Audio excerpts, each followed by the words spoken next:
Reparti. C'est bon, j'ai trouvé un bon moyen d'attacher mon micro sans que ce soit trop chiant. Pitié, là, je suis en train de prier très fort. Si les gens ont des chats, vous savez, hein, un jeune chat, genre, Ang, Toulouse, t'es en train de dormir, pourquoi tu te réveilles maintenant? Loulou, retourne dormir. C'est pas le moment, maman est occupée. Officiellement, je vais l'appeler Zoé Gamberge. Enfin, Zos Gamberge. J'aime bien le nom, je trouve que c'est très accurate de ce qui se passe dans mon cerveau quand je fais ça. C'est vraiment juste je gamberge et ça sort. Et après, je re-regarde et je me dis putain, j'ai dit des trucs intéressants, j'étais pas au courant. J'avais peur que ce soit pas intéressant en fait, genre c'est juste moi et mon cerveau. Je me suis dit ok, moi ce que je dis ça m'intéresse, mais peut-être que des gens qui ont pas mon contexte de vie et genre qui sont pas dans ma vie au quotidien, ça va pas les intéresser, ils s'en battent les couilles. En vrai, ma vie elle est pas si intéressante que ça. Le fait qu'il y ait plusieurs personnes qui m'envoient un message pour me dire ouais, ce que tu dis ça me fait réfléchir, ça me touche et tout, ou alors c'est super agréable à écouter, c'est intéressant ce que tu racontes, j'ai la même vision que toi sur ça.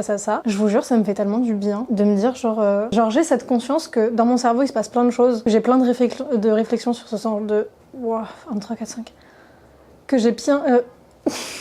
Que j'ai plein de réflexions sur ce sujet-là. Les sujets genre de relations, de l'amour, de ton rapport à toi-même, ton rapport aux autres. Sauf que je sais que c'est intéressant ce que je pense là-dessus, genre j'en suis convaincue, j'ai trop de trucs à dire pour pas que ça intéresse quelqu'un. Mais je pensais pas que dans ce contexte-là et dans ce format-là, ça serait si intéressant à écouter. Genre. En vrai, je sais pas comment je me sens. Là, je vous avoue, je suis un peu dans un bug parce que on va revenir encore là-dessus, hein, je suis désolée, c'est le sujet principal de ma vie actuellement. Avec le monsieur dont je suis amoureuse, hier soir, on a eu une petite discussion parce que je lui avais écrit un long texte d'amour et il l'a enfin lu. Et c'était lui dans le train pour aller dans sa ville revoir son ex qui veut se remettre. Sachant que là, tout de suite maintenant, à l'heure de maintenant, je crois qu'ils se sont vus hier soir, je n'ai pas de nouvelles, donc je ne sais pas. Peut-être actuellement il est en couple et je suis pas au courant. Du coup, on s'envoie des messages et tout. Il me dit que le texte, il lui a fait plaisir, qu'il est beau, qu'il est d'accord avec moi sur plein de points, nanana, donc c'est encore plus frustrant parce qu'en gros, bon bah voilà, si t'es d'accord avec moi frérot, pourquoi ça s'est arrêté? C'est trop chiant. La discussion était tellement frustrante. En fait, juste on en parle et je lui dis des trucs en mode mais je sais pas ce que t'attends de moi, enfin genre je sais pas où est-ce que tu me places dans ta vie, aide-moi à comprendre, j'arrive pas à savoir ce que je suis pour toi en fait, j'ai l'impression d'être assez importante pour pas que tu m'aies oublié ou quoi. Et en même temps, je ne vois pas comment tu peux retourner vers ton ex en n'ayant pas coupé les points avec moi. Genre, à quoi ça va te servir? Dans quel monde ça va avancer cette situation? Et je pense que lui non plus n'est pas au courant, il le sait pas. Je sais pas, ça m'a rendu triste. Et en même temps, au fur et à mesure de la conversation, je me suis un peu rendu compte qu'en fait, il fait exactement ce que je pensais qu'il faisait. Genre, j'ai fait plein de théories, comme je le racontais hier. Genre, quand j'ai pas de réponse, je fais des théories dans tous les sens. J'ai plein de théories sur pourquoi est-ce qu'il y retourne, qui pour moi ne sont pas des bonnes raisons. Enfin, qui font que ça ne marchera pas, qu'il y retourne même pas tellement parce qu'il en a vraiment besoin ou envie, qu'il y retourne pour des raisons qui ne sont pas des raisons correctes ni pour lui ni pour son ex. Mais bon, il fera ce qu'il veut, j'y peux rien. D'avoir la validation de ça, je sais pas, mais dans un sens ça m'a un peu rassurée, je crois. De me dire que du coup, j'ai quand même pas mal la main mise sur ce qui se passe. Enfin, pas la main mise, parce qu'en soit, encore une fois, hein, je l'ai dit 800 fois hier, mais genre, je n'ai pas le contrôle sur ce qui se passe. Je suis lucide sur ce qui se passe. Genre, j'arrive à comprendre ce qui se passe. Ça, c'est déjà pas mal, parce que même si j'ai pas le contrôle sur profondément ce qui se passe, j'ai le contrôle sur mon point de vue sur la situation. Même si je gère pas trop mes émotions vis-à-vis de ça, au moins je sais si elles sont légitimes ou non. Même si en soi toutes mes émotions sont légitimes, mais genre si elles ont une raison vraiment justifiée d'être comme ça, ou est-ce que c'est plus de la délusion ou de l'anxiété ou du stress? Là, il y a des vraies raisons. Enfin, des vraies raisons. Dans tous les cas, c'est des vraies raisons. Mais il y a des raisons plus pragmatiques. Donc c'est moins flippant. Et c'est plus facile de s'en détacher aussi. Parce que du coup, c'est beaucoup plus simple de se dire, ok, ce que je ressens, c'est légitime, c'est normal, et c'est complètement et entièrement lié et justifié par la situation. Donc, je suis dans le juste, même si mes émotions sont désagréables à ressentir, c'est la réaction normale que je suis censée avoir dans cette situation-là. C'est pas moi qui est dans le faux de ce que je ressens. Je vais au bon endroit, genre émotionnellement. Je sais pas si ça fait sens, mais vraiment ce truc de j'ai raison de ressentir ce que je ressens, c'est une réaction que n'importe qui aurait eu à ma place. En plus, j'avais bien pré-shot la situation. J'en parlais avec ma meilleure pote hier soir, de ce truc de quand t'es une meuf anxieuse, et encore plus quand t'es neurodivergente, je pense, tu te poses plein de questions tout le temps, constamment sur les situations. Et comme t'arrives pas forcément à avoir les bonnes réponses parce que tu peux pas, dans la société, reposer les mêmes questions 1000 fois à des gens parce que t'as l'impression qu'ils t'ont pas dit la vérité ou qu'ils t'ont pas dit exactement tout le contexte de ce qu'ils pensent. Ça se fait pas. Je crois que c'est une convention sociétale, quoi. Tu peux pas harceler quelqu'un de questions sur le même sujet en boucle, en boucle, en boucle parce que ton cerveau a pas eu de réponse assez complète pour le satisfaire. Tu te fais plein de théories sur ce qui peut se passer. Genre, tu prends tout le contexte que t'as réussi à amasser par petits grains de pain, comme ça, de petites miettes, et tu te dis, ok, j'ai ça, ça, ça comme contexte. Est-ce que dans tout le contexte que j'ai, c'est ça qui se passe? Ou est-ce que c'est plutôt ça? Ou est-ce que c'est plutôt ça? Ou est-ce que c'est plutôt ça? Et avec tout ça, tu construis ta petite hypothèse, t'arrives à définir laquelle est la plus probable ou non. Et quand tu combines de la neurodivergence ou ce genre de réaction-là à de l'anxiété, c'est très simple. Dans toutes les hypothèses que tu as choisies, que tu as créées, tu choisis la plus flippante, la pire. Au fur et à mesure, je trouve, quand tu grandis, plus ou moins, ça dépend. Peut-être que voir des psys, ça peut aider avec ça aussi. Moi, ça m'a probablement aidé avec ça. T'arrives à réguler un peu ce truc-là. Tu continues à faire plein d'hypothèses, mais t'arrives à devenir un peu plus pragmatique dessus. T'arrives à prendre en compte le fait que toi, t'es anxieux. Et du coup, il y a de fortes chances que la pire possibilité ne soit pas si légitime et probable que ça, parce que c'est probablement toi qui la rend pire que ce que c'est. T'arrives à apporter plus de contexte dans ce que tu penses, donc c'est cool. Du coup, je reviens à dire que j'en parlais avec ma meilleure pote hier, et dédicace, je l'aime, de ce truc de tu te fais des hypothèses à chaque fois. Et à chaque fois, t'as toujours une mini-angoisse qui te dit peut-être t'es juste un peu zinzin et il se passe pas ça du tout et tu t'es pris le crâne pour rien et tu n'es pas dans la tête des gens, tu peux pas savoir ce qui se passe. Et après, t'as raison. Après, il se passe exactement ce que t'as dit qu'il allait se passer parce que t'as tellement bien observé ce qui se passe, t'as tellement mis bout à bout tous les petits indices que t'as récupérés pendant des semaines et des heures et des heures, des heures et des minutes, jours entiers d'overthink. T'avais raison. C'est un sentiment particulier, t'es un peu fier de toi. Alors que c'est atroce, parce qu'en soi, souvent, si t'y as overthink, souvent c'est pas que c'est des très bonnes choses. Donc c'est pas si fun, parce que j'avais raison sur le fait que la situation pue vraiment la merde. J'aurais adoré que ce soit aussi simple que juste tu ne m'aimes plus, tu aimes une autre personne, il n'y a pas de question qui se pose, c'est juste les faits. Ce n'est pas le cas. Ça aurait été génial. Non, ça aurait été atroce, mais ça aurait été beaucoup plus simple. Mais du coup, j'avais raison, putain, ma petite fierté. En vrai, j'ai fait une liste. Pas vous mytho, commence à devenir une vraie meuf qui fait des podcasts, attention, on va sortir la liste. Dans ma soirée d'hier soir et tout, dans ma matinée de ce matin, comme je voulais refilmer aujourd'hui parce que déjà j'aime bien faire ça et aussi parce que ça me fait du bien d'évacuer. J'ai fait une petite liste de tous les trucs sur lesquels j'ai envie de gamberger un peu en vidéo. Donc on va choisir un truc au pif dans cette liste. J'essaie de choisir en fait le truc qui fait le plus sens. Bon putain, ça fait déjà 11 minutes je parle. Mais vous êtes motivés, hein. Vous êtes motivés à me regarder gamberger les gars, putain. Laissez-moi un gingembre, un peu, 30 secondes. Et vous savez quoi? On va partir sur l'exclusivité en amitié et en amour. Je pense que c'est un sujet intéressant. C'est un sujet qui m'a beaucoup fait réfléchir. En tant que personne de gauche, d'extrême gauche, genre ma politisation, personnellement, n'est pas quelque chose qui est secondaire dans ma vie. C'est vraiment au premier plan constamment. Quand tu grandis dans ces milieux-là, qui remettent énormément de normes sociétales en question, t'en viens souvent à revenir, à te remettre en question toi-même très très souvent. Et c'est pas forcément facile, surtout quand c'est des sujets qui te touchent. Il y en a qui te touchent moins que d'autres. Ou c'est plus facile de se remettre en question. C'est plus simple en fait de remettre en question des choses qui sont plus superficielles à propos de toi-même. La question relationnelle dans les milieux de gauche, elle est pour moi, et du coup c'est personnel, très difficile. Elle me remet beaucoup en question sur ce que je suis et sur comment je raisonne. Et en vrai, de vrai, c'est une question que j'ai eu beaucoup de mal à aborder. Parce qu'au moment où mon père m'y a presque un peu forcé, il m'avait passé un bouquin qui s'appelle Le cœur sur la table. Et à l'époque, il m'avait même pas passé le bouquin, il m'avait juste fait écouter les podcasts dans la voiture. J'avais pas envie de les écouter. Parce que quand tu vis tes relations d'une manière aussi intense et que t'as des grands rêves de relations, que c'est quelque chose qui t'obsède, parce que j'adore l'amour, j'adore en parler, j'adore écouter parler de l'amour, j'adore avoir des relations, j'adore avoir des crushs, j'adore voir l'amour dans des séries, dans des films, dans des poèmes, dans des livres, dans des chansons. J'aime entendre parler de l'amour, j'aime voir l'amour parce que l'amour c'est beau, qu'il y a tellement de facettes à ça, que c'est tellement complexe comme émotion et en même temps tellement pur et simple. Un petit coucou à Toulouse. Minou.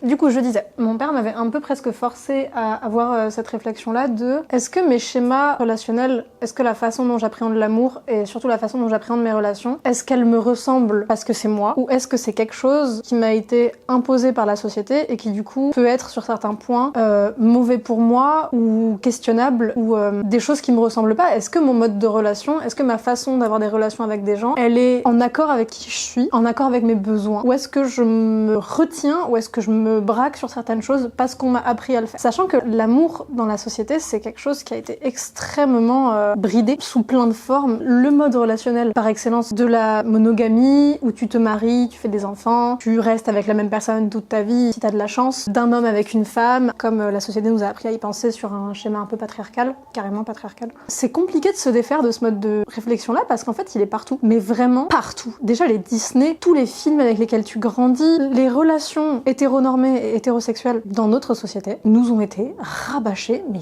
violemment quoi. Et c'est incroyablement stressant et difficile parce que du coup t'incarnes plein de schémas qui des fois tu te mets une pression dessus alors qu'en fait c'est même pas quelque chose dont t'as vraiment envie ou besoin et qui te ressemble. Et le moment où tu commences à remettre ça en question, c'est hyper difficile parce que du coup tu remets tout en question. Sur comment tu fonctionnes en relation. Tu t'arrives pas à savoir s'il y a des choses sur lesquelles tu t'angoisses parce que ça t'angoisse ou parce que on t'a appris que c'était censé t'angoisser. En gros, partons de ce point-là, maintenant que le contexte est mis. Mon papa du coup, après que je lui ai parlé une énième fois d'un de mes ex, il m'avait brisé le cœur parce que c'est littéralement l'histoire de ma vie. Il me dit, je vais te faire écouter un podcast par des meufs féministes qui remettent en question les modes de fonctionnement amoureux de la société. Ok. Sachant que je suis une personne bisexuelle qui relationne uniquement avec des hommes. Parce que malgré moi. Du coup, il m'a fait écouter ce podcast. Et ce podcast a trigger un truc chez moi.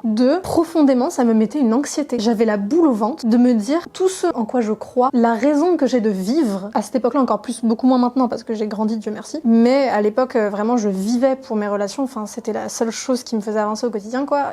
Est-ce que c'est pas complètement faux? Est-ce que ça n'a jamais été quelque chose qui me correspond? Est-ce que je m'acharne sur quelque chose que je n'aurai jamais parce que ça ne me correspond même pas et parce que ce n'est même pas quelque chose vers lequel je devrais aspirer parce qu'en fait c'est pas réaliste de ce qu'est un humain et de ce dont a besoin un humain. Et du coup j'étais hyper sur la défensive par rapport à ça. Et un jour il m'a refilé le bouquin, il m'a dit lis-le. Et pendant plusieurs semaines, jours, mois, dédicace papa si tu vois ça, mais genre putain je me suis fait harceler avec ce bouquin. Je l'ai emmené chez moi à Toulouse, je l'ai lu et je vous jure c'était je pense une des lectures les plus difficiles de ma vie, c'est vraiment pas facile. Mais le truc vraiment cool c'est que après avoir lu ce genre de choses là, encore plus à l'époque j'étais amie avec, encore toujours d'ailleurs je suis amie avec des gens qui ont des relations libres, des relations ouvertes, des gens qui ne se mettent pas en couple dans le sens propre du terme couple, plein de choses comme ça, qui ne veulent pas tomber sous les étiquettes et tout, ce qui est entièrement compréhensible. Bah j'avais beaucoup ce questionnement de est-ce que je suis autant répulsée par l'idée de tout ce qui est ouvert comme type de relation parce que ça ne me correspond profondément pas ou parce que j'ai appris à en avoir peur de ce qu'on m'a inculqué depuis que je suis bébé et du coup c'est juste une influence mauvaise que ça a sur moi alors que ça se trouve si je faisais un petit travail sur moi-même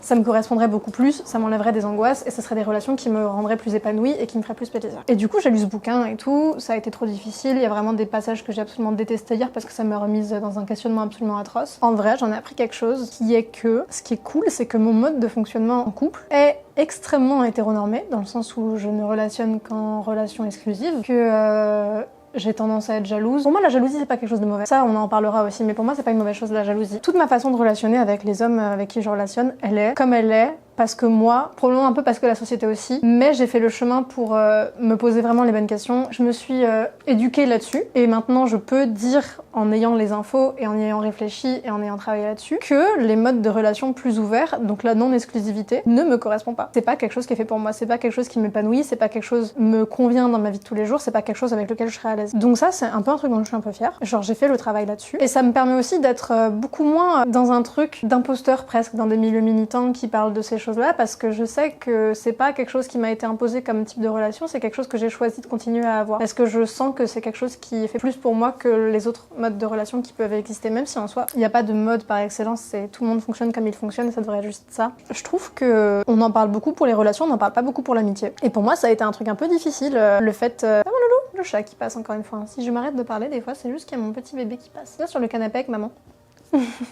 On dit bonjour à Toulouse, tout le monde. Tu veux te mettre où? Est-ce que tu veux que je bouge mon téléphone? Mes jambes sont disponibles si tu veux venir sur mes jambes. J'ai l'impression que t'es pas sûre de ce que tu fais là.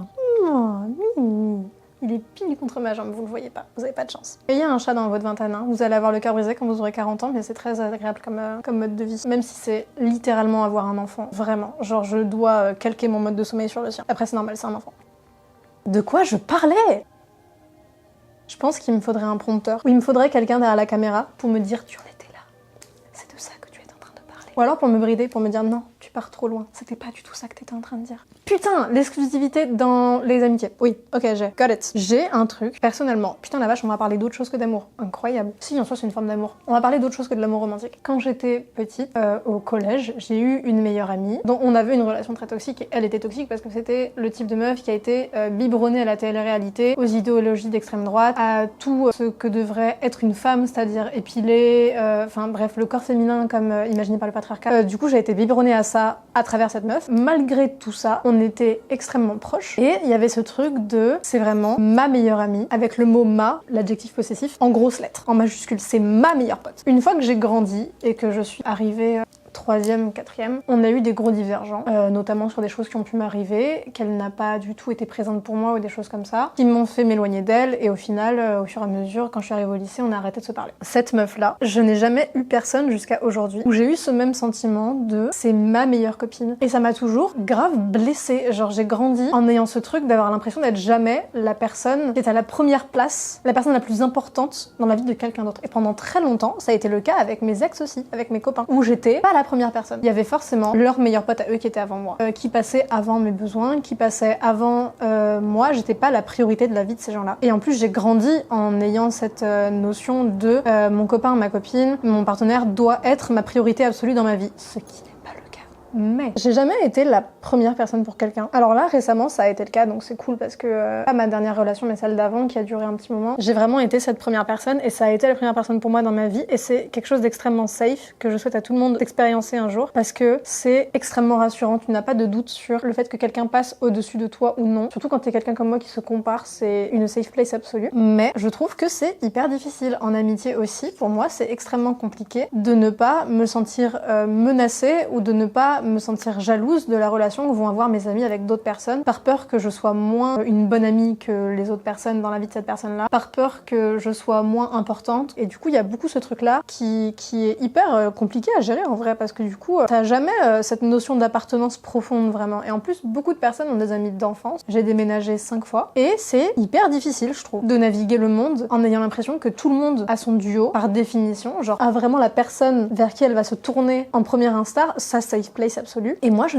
n'avais pas ça. Je l'ai eu récemment, mais pendant très très longtemps, ça n'a pas été le cas. C'est trop bien d'avoir cette personne dans son partenaire romantique. C'est extrêmement rassurant et en même temps, pour moi, j'ai l'impression en l'ayant expériencé que ça ne devrait pas tellement toujours être le cas. Pour moi, ton partenaire est ton meilleur ami, mais c'est beaucoup plus sain, je pense, d'avoir quelqu'un que t'aimes très très fort dans une relation platonique qui est ton ami, qui est là pour t'écouter, en parallèle de ta relation amoureuse, parce que sinon, vers qui tu te tournes pour tous ces questionnements-là, tu as toujours besoin de pouvoir te tourner vers quelqu'un qui est extérieur à ta situation. Mais ouais, je trouve que c'est un truc hyper difficile. Et du coup, pour revenir un peu sur les relations romantiques, l'exclusivité avec quelqu'un, quand tu as toute cette éducation de remettre en question, est-ce que c'est de la jalousie saine que tu éprouves, est-ce que c'est de la possessivité, est-ce que tu es légitime à être jaloux sur certains points ou des choses comme ça, c'est super difficile de pas avoir l'impression d'être quelqu'un de malsain, de pas avoir l'impression d'être toxique. Alors que souvent, encore une fois, c'est juste tes sentiments qui parlent et tu peux pas grand-chose. Mais en même temps, c'est pas à ton partenaire de se porter le poids de tout le travail émotionnel que toi tu es censé faire sur toi-même. Et ça, c'est pas facile du tout. Réprimander ta jalousie par souci de vouloir être quelqu'un de sain, mais du coup de ne pas t'écouter parce que tu sais que c'est pas quelque chose de bien, et du coup de le repousser plus au fond de toi-même, c'est pas sain non plus. C'est pas uniquement parce que tu sais que quelque chose n'est pas bien pour toi que tu vas être capable de ne pas le faire. La jalousie, pour moi, c'est quelque chose de sain, dans le sens où c'est normal que quelqu'un que tu aimes, à qui tu tiens, tu aies peur qu'il ait des sentiments similaires à ce que toi t'éprouves pour lui pour d'autres personnes. C'est juste la notion d'attachement à quelqu'un, en fait. Il y a des gens qui sont beaucoup moins jaloux que d'autres, c'est factuel, mais pour moi, ça n'existe pas de ne jamais s'inquiéter d'être remplacé ou de ne jamais s'inquiéter de passer après quelqu'un d'autre. C'est juste normal. Tu es le centre de ta propre vie, c'est évident. Enfin, tu vis pour toi, donc forcément, tu as peur de perdre de l'importance pour les autres. C'est juste un sentiment normal et ça provoque de la jalousie. Et même s'il faut déconstruire plein de choses que la société nous a appris parce que c'est pas sain pour un humain et que c'est pas quelque chose qui est un bon mode de fonctionnement dans les relations, ça veut pas dire qu'on n'a pas grandi avec, qu'on n'est pas constitué par ces réflexions-là, par ces modes de fonctionnement-là. Donc mine de rien, faut pas être trop violent sur ces choses-là. Ça prend du temps à réapprendre, ça prend du temps à remettre en question. Du coup, pour moi, la jalousie, c'est pas quelque chose de foncièrement mauvais. Tout est une question de comment tu l'exprimes en fait. Genre pour moi, c'est pas quelque chose de mal de dire à quelqu'un que t'es jaloux parce que t'as l'impression qu'en ce moment il t'accorde moins de temps qu'à une autre personne, qu'il y a des contacts physiques qui t'ont foutu mal parce que t'as l'impression que c'est quelque chose qui t'était réservé et en fait c'est pas le cas. Pour moi, c'est des comportements qui sont légitimes et des peurs qui sont légitimes et c'est pas quelque chose de mauvais que de remettre ça en question et d'en faire part à la personne avec qui t'es en fait. Genre même avec tes amis, récemment je l'ai fait, de devoir aller voir une amie à moi et de lui dire bah j'ai l'impression que tu m'accordes moins d'importance qu'avant, j'ai l'impression que t'accordes beaucoup plus d'importance à d'autres personnes dans ta vie. Je suis très très loin de dire que t'as pas le droit de faire ça, genre d'autant plus parce que les amitiés c'est pas quelque chose d'exclusif, contrairement à ce que ça peut être dans des relations. La jalousie pour moi n'est pas quelque chose de mauvais quand ça ne part pas du principe d'un reproche. Mais en fait comme tout, pour moi ça peut pas être mauvais d'avoir cette communication là si ça part pas du principe d'un reproche et que ça part du principe d'une expression de comment tu te sens. Il y a une grosse différence entre dire à quelqu'un ça me saoule que tu vois cette personne et tout, arrête de la voir parce que moi ça me fait chier. Il y a ça et il y a dire le fait que tu côtoies cette personne fait que je me sens moins importante à tes yeux parce que j'ai l'impression que tu m'accordes un peu moins de temps, est-ce qu'on peut en parler? Et même souvent c'est pas volontaire de la part de la personne qui provoque cette sensation là et en plus ça peut découler d'un autre problème aussi, peut-être que des fois souvent c'est pas lié à une situation particulière, peut-être que des fois il y a juste besoin de revoir la façon de montrer son amour, que la personne elle reçoit pas les marques d'affection dont elle a besoin, peut-être qu'il y a d'autres problèmes qui passent par là. Genre pour moi la jalousie c'est juste la révélation d'un autre souci dans la relation et c'est pas quelque chose de mauvais en soi. Il faut pas se focaliser focaliser sur le fait de ne pas être jaloux à trop prix, parce que c'est pas bien, parce que c'est pas sain, parce que ça veut dire que tu t'aimes pas assez. Genre pour moi ça veut pas du tout dire ça. L'exclusivité, c'est quelque chose qui fondamentalement n'est pas facile, mais comme tout, en fait c'est basé sur de la confiance, comme dans tous les types de relations, et la confiance, et bah factuellement c'est pas facile d'avoir confiance en les gens. Parce qu'encore une fois, tu te rends vulnérable. Si tu fais confiance à quelqu'un, tu lui permets d'avoir une certaine place dans ta vie et tu baisses ta garde sur plein de points de ta vie qui lui permettent d'avoir toute la place au monde pour te blesser. Sauf que malheureusement, ce n'est pas une vie que de garder tes barricades constamment, parce que si tu ne t'autorises pas à baisser ta garde et que tu ne t'autorises pas à prendre le risque d'être blessé par quelqu'un, ça veut dire que tu ne prends pas non plus l'opportunité d'aimer quelqu'un très fort. Je pense personnellement que tu ne peux pas aimer quelqu'un pour de vrai et tu ne peux pas expériencer ce que ça fait d'être vraiment aimé par quelqu'un si tu n'acceptes pas la très forte probabilité que ça va te blesser. Parce que être blessé très fort vaudra toujours le coup si t'as été aimé et que tu as aimé très fort. Bizarrement, c'est toujours un petit truc que je me redis quand je me fais blesser très fort à la fin. Je me dis putain, quand même, si cette partie-là pouvait ne pas exister, ce serait cool. Mais en même temps, c'est tellement le prix à payer. Tu ne peux pas ressentir des émotions et qu'il n'y ait pas de mauvais côté. Tu ne peux pas ne pas t'attacher pour ne pas être blessé. Ça n'existe pas, c'est pas une vie. Même si t'essayes, t'y arriveras pas, ça va le faire contre toi et en plus, tu en voudras encore plus parce que du coup, t'auras pas vécu la chose à fond. Donc dans tous les cas, ça va arriver. Donc autant accepter que dans tous les cas, tu vas finir blessé à un moment parce que tu as aimé quelqu'un et le faire pour de vrai. Dans tous les cas, tu vas être blessé parce que dans tous les cas, tu vas t'attacher aux gens. Autant accepter dès le début que ça arrivera et le vivre à fond. Ah putain, je voudrais bien parler d'un autre truc qui me fait gamberger aussi. Et je pense que la dernière chose que je vais parler parce que j'ai déjà plus de 30 minutes de vidéo. Si ça continue comme ça, la gamberge d'aujourd'hui fera approximativement 30-35 minutes. C'est long. Ceux qui regarderont sont motivés. Merci à vous. J'espère qu'au moins vous aurez kiffé. Le monsieur que j'aime hier m'a envoyé un message parce que je l'ai un peu call out sur le fait que j'avais l'impression qu'il n'est pas du tout sûr de ce qu'il a envie de faire et que du coup c'est pas legit pour lui, c'est pas legit pour la personne vers qui il retourne parce qu'il n'est même pas capable de lui assurer qu'il est certain de ce qu'il fait et c'est pas legit pour moi non plus. Et du coup le message en question m'a agacé, qu'il avait l'impression que ça n'allait pas fonctionner et je lui ai dit peut-être que si t'as l'impression que ça fonctionne pas c'est que ça ne fonctionnera pas et il m'a dit il faut bien essayer toutes les options et moi je lui ai dit mais en fait non, il ne faut pas essayer toutes les options. J'aimerais bien gamberger là-dessus 30 secondes parce que je trouve que c'est un concept un peu intéressant. C'est un truc, je pense que j'ai déjà dû me demander dans ma vie d'être tiraillée entre deux personnes et de me dire est-ce que je passe à côté de quelqu'un ou même de partir d'une relation et d'avoir peur de me dire est-ce que je viens de louper la bonne option entre guillemets, est-ce que je suis partie de la relation qui était faite pour moi et que je suis allée trop vite ou que tatata. Typiquement plus récemment avec mon ex-relation qui a duré 10 mois, avec qui j'habitais, avec qui j'ai adopté mon chat, qui a été hyper impactante pour moi et extrêmement bénéfique mais qui s'est mal fini. C'est une question que je me suis posée avant de le quitter en fait. Je me suis dit est-ce que ce que je fais de là maintenant tout de suite est une bonne idée? Est-ce que c'est impulsif? Est-ce que ça va me passer comme sensation que je suis plus censée être là? Ou est-ce que c'est vraiment révélateur du fait que je ne suis plus censée être là? Est-ce que je suis en train de choisir la bonne option? Là ça parle pas de deux personnes du coup, enfin si parce que du coup la personne que j'aime actuellement était déjà dans ma vie à ce moment-là. Donc en soi c'était entre guillemets deux options mais pas tellement.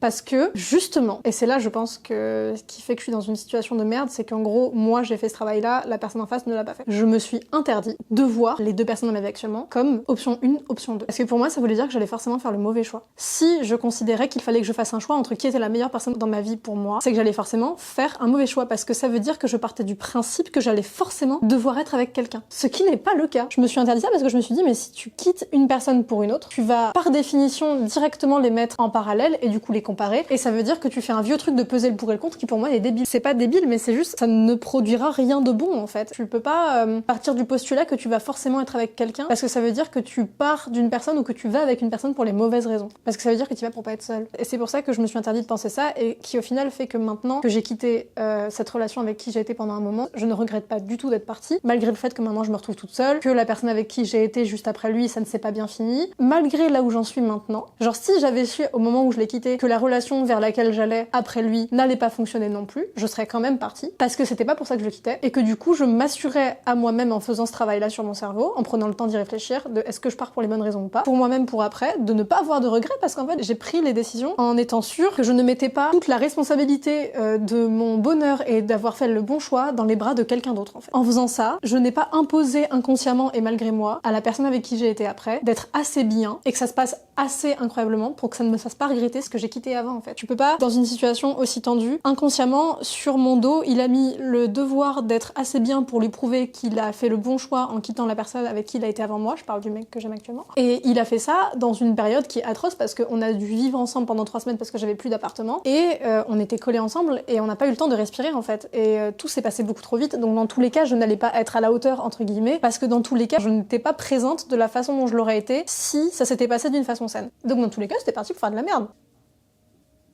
J'aime bien dans des moments comme ça, quand j'arrive dans ma vie à un stade où tout vient de se passer, je prends un peu de recul et je me rends compte qu'en fait j'avais tous les outils pour savoir que ça allait mal se passer. Et je m'en veux pas en vrai, j'ai fait ce que j'avais l'impression qui était bon pour moi à ce moment-là. Et ce que j'ai vécu, je l'ai adoré, je l'ai kiffé quand c'était là, donc je regrette pas de l'avoir vécu du tout. Genre pour rien au monde je l'enlèverais, je pense que si j'avais la possibilité je referais tout pareil. Non, pas tout pareil. Si j'avais la possibilité de refaire et de savoir l'outcome, je referais pas pareil, j'irais quand même dans cette relation. Je ne sais plus comment j'en suis arrivée là, frère, c'est magique quand même, hein. Comment mon cerveau il prend des autoroutes et il sort à des sorties que je sais pas lesquelles c'est. J'ai l'impression d'être ma mère au volant. Bref, tout ça pour dire que j'ai pas la vérité infuse, j'ai pas la science infuse des relations, j'ai pas raison à chaque fois. Mais je pense avoir assez de recul et assez de maturité émotionnelle pour être assez lucide sur ce genre de situation.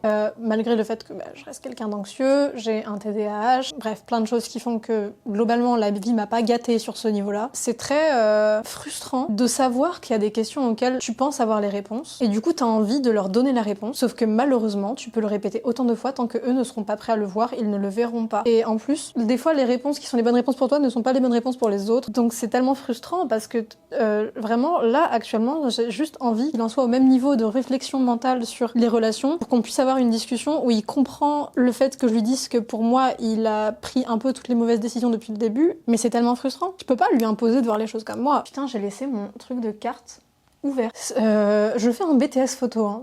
Bref, tout ça pour dire que quand t'es quelqu'un qui, comme moi, se prend énormément de recul sur soi-même, constamment, s'auto-analyse énormément, a vu une moyenne de 6 à 7 psy dans sa vie, a eu le temps de raconter toute sa vida, de se renseigner sur comment ça fonctionne dans mon cerveau, de vraiment m'auto-analyser à un point où du coup je pense avoir vraiment une capacité à être mature et à process les choses d'une manière saine, je veux dire dans mes relations. Des fois c'est frustrant parce que du coup il y a presque une déconnexion qui se passe où j'ai l'impression d'auto-devenir un troisième point dans ma situation, genre de pas me laisser ressentir les choses à fond parce que presque je les processe trop vite. Tout ce blabla pour dire que je trouve ça parfois très frustrant parce que je pense que le côté un peu malsain de ce mode de fonctionnement-là, de relativiser très très fort, me fait prendre des décisions saines et surtout m'évite d'être encore plus blessée par les choses. Donc ça c'est cool, c'est une bonne bouée. Mais par contre, ça veut aussi dire que des fois j'ai trop de distance avec les choses et que comme une de mes plus grandes peurs, c'est que mes émotions ne soient pas aussi profondes que ce qu'elles devraient être ou que ce que j'ai l'impression qu'elles sont parce que j'ai tendance à faire du bunker et du coup j'ai du mal à vraiment me sentir connectée à ce que je ressens. Genre il y a une petite barrière des fois. Je sais qu'elles sont là, je les vois, mais c'est un peu trouble. Et du coup ça me fait un peu peur parce que des fois j'ai trop peur d'être arrivée à un level où j'ai tellement intellectualisé et analysé comment je fonctionne que du coup je peux presque m'auto-pré-shot. C'est marrant parce que du coup quand j'ai l'impression d'avoir